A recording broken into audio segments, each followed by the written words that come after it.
이번 편은 챗봇의 페르소나입니다. 담비와 함께하는 챗봇 입문 교육 막바지로 가고 있네요. 살펴보도록 하겠습니다. 페르소나라고 하는 것은 제품이나 서비스를 사용하는 실제로 관찰을 통해서 만들어낸 가상의 인물인 거예요.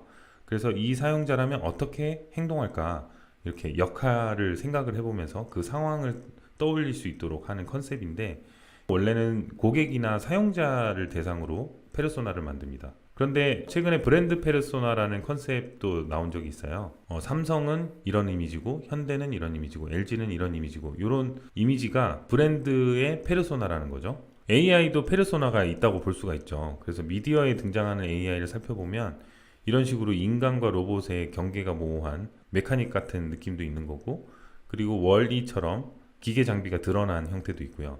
아주 미래형 로봇도 있을 수 있겠죠. 그리고 가상 공간 속에서 존재하는 자비스나 전내코일이나 애니메이션에 나오는 댄스케 같은 경우 가상 공간 속에 존재하는 AI입니다. 형체가 없는 거죠. AI 스피커에도 페르소나가 있습니다. 기가지니 같은 경우에는 점잖고 진지한 느낌이라면 카카오 같은 경우는 씁니다 이렇게 단아까 말투를 안 쓰고 요자로 끝내고, 잘 못 알아들었어요 이런 말들도 네 이렇게 짧게 하는 식으로 해서 좀 더 캐주얼한 느낌 이렇게 주고 있죠. 그리고 요즘에는 목소리를 또 선택할 수 있어 가지고 페르소나 변경이 가능합니다. 챗봇의 페르소나가 왜 중요하냐? 챗봇은 대화를 하는 소프트웨어다 보니 인격을 부여를 하고 사람처럼 느끼는 그런 요소가 있는 겁니다. 캐릭터가 있는 거죠. 챗봇이 매력적인 페르소나를 가지고 있다면 처음에 인사말이나 아니면 프로필 이미지만 보고도 매력을 느끼고, 처음에 한번 말을 걸어볼까 이런 생각을 할 수 있겠죠. 그리고 그 이후에 대화를 하는 과정에서 성격이나 이런 것들이 느껴지고 다시 인터랙션을 한다거나 지속적인 인터랙션을 할지를 고민하게 될 것입니다. 실제로 의미 있는 관계를 형성할 수도 있겠죠.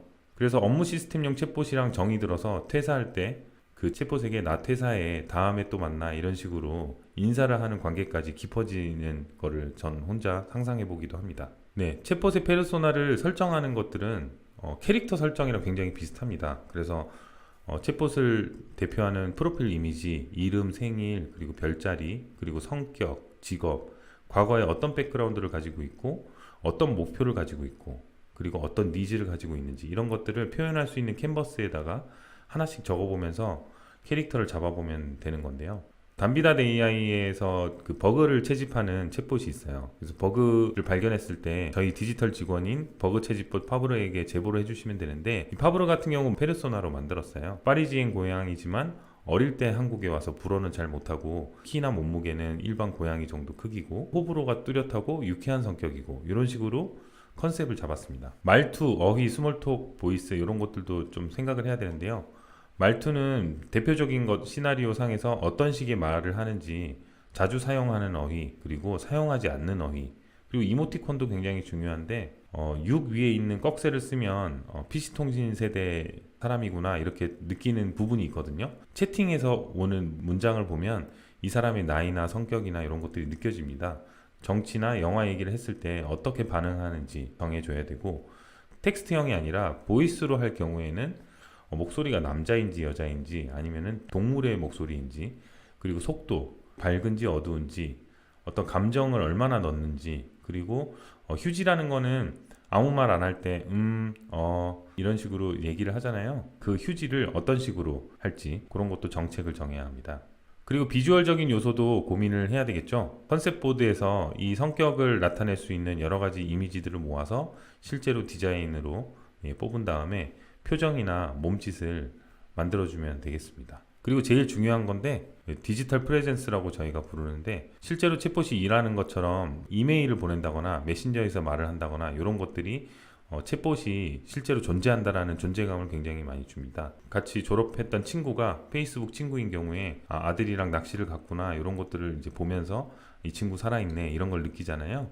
그렇듯이 디지털 시대인 만큼 디지털 존재감을 드러내는 게 굉장히 좋겠죠. 챗봇 캐릭터가 게시물도 올리고 문자도 보내주고 이런 식으로 기획을 해보면 재미있을 것 같습니다. 추천하는 기본적인 페르소나는 브랜드 로고를 이용해서 정중하게 가는 컨셉 또는 캐릭터를 설정하는데, 제가 보기에는 동물 정도 캐릭터가 부담 없는 것 같습니다. 너무 그 사람처럼 만든다거나 하면 또 기대치가 높아지기 때문에 귀엽고 장난을 쳐도 말투가 이런 것들이 캐주얼하고 밝은 게 어울리게 만드는 것이 좋을 것 같습니다. 여기까지 챗봇 입문 교육이 끝났습니다.